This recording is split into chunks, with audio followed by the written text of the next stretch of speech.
With OneWorld Community Health Centers, we've talked in depth about dental health. That was, what, last week, 2 weeks ago? Anyway, preventative and urgent care, access to midwives, and other things we've talked about. Today's topic, a new and exciting service now offered within the clinic. Yeah, from OneWorld Community Health Centers, Dr. Nicole Turner. Good to see you, Doctor. Nice to meet you. Acupuncture, I've had it. I've had it to treat sinus issues, knee problems. Can you explain what it is? Well, simply, acupuncture is the placement of needles, and I brought some just to show because everyone wants to know if it hurts or not. Very tiny. Very fine. You can focus in on that. Yeah. So it's the placement of these needles at strategic points through the body to treat various ailments, symptoms, or diseases. It looks like it's about the width of a strand of hair, really. I mean, not much larger than that. So how do you know where to put them?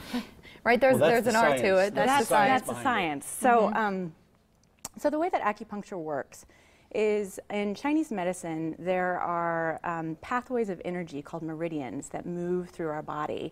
And this energy is like our vital force or capacity, or you could see it as resiliency. And in Chinese medicine, it's called qi. And these pathways, the energy circulates and helps keep us in balance. And we get out of balance for different reasons, and placing the needles helps to kind of bring us, when we're out of balance, into balance.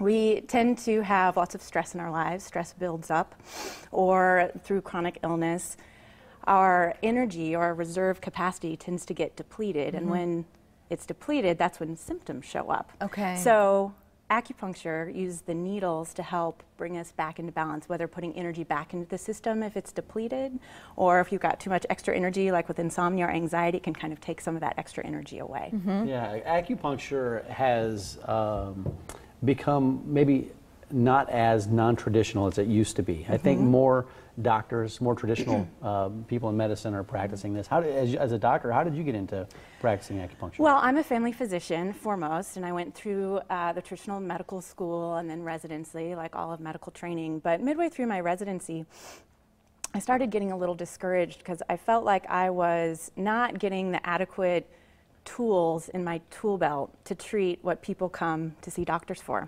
So alongside learning about medications and what they're used for, I was also learning about the side effects of those medications, and then also that sometimes we treat with medicines to treat the side effects of medicines, and it just kind of seemed a little frustrating.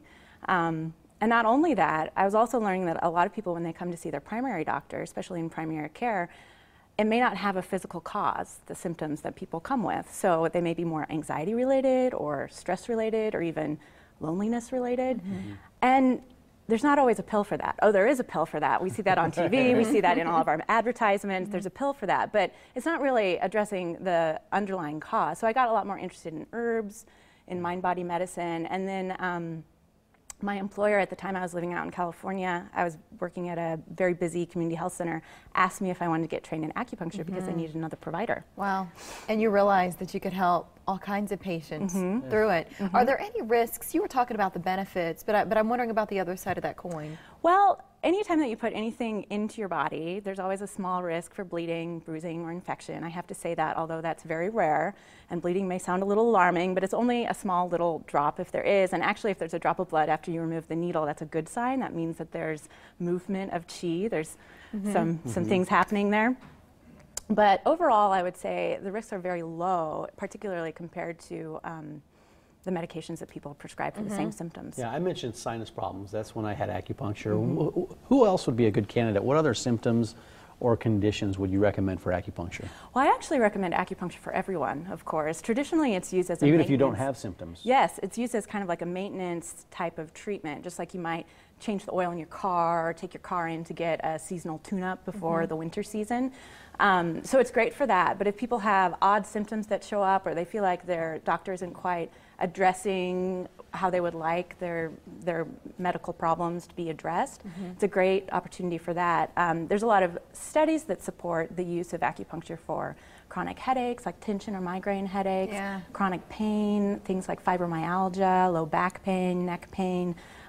chronic abdominal or pelvic discomforts. It's not really being treated well with the traditional medical approach. How long has this been offered at OneWorld? Because to me, this is brand new. We just started it. Okay. We just started it. I'm relatively new there, and I've been working to get it off the ground, and so we've had 3 weeks of it so far. So if our viewers are saying, okay, I knew about OneWorld, but I had no idea that acupuncture was on the menu, it's because it is brand new. It is. I like your theory on medicine. You practice medicine, but you don't use medicine to prescribe medicine all the time. There's different ways to treat conditions. So how do you start the process? I mean, Mike said he's tried it before. I've never done acupuncture before. So if other people are in that boat, how do they get started? Definitely. Well, if they're a OneWorld patient, they can simply ask their doctor to refer them to me, and there's OneWorld clinics all over the city of Omaha. If you're not a OneWorld patient, I'm again relatively new to Omaha, but what I see, there's a fair amount of regular acupuncturists who are licensed by a traditional Chinese medicine school, and a few chiropractors, I think, also practice acupuncture. But if you're not happy with what you're finding out there, I would also recommend talking to your doctor about it, because really part of the point of this is to raise awareness about other alternative treatments for the symptoms that we have. It doesn't always have to be the answer of a pill, and I would say that the more awareness that there is going to increase access. So. Yeah, well, that's OneWorld, right? Access is the word that we think about with OneWorld Community Health Center. And you might think, okay, the Livestock Exchange building, that's where they are, but the truth is they now have clinics all over the area. Again, speaking back to access, so we encourage you to visit the website, oneworldomaha.org, to learn more about what's happening, all of these services. And Doctor, it's great to have you here to talk about acupuncture. It's cool stuff. Yeah, thanks Thank for stopping you. in. Thank Appreciate it. you. All right.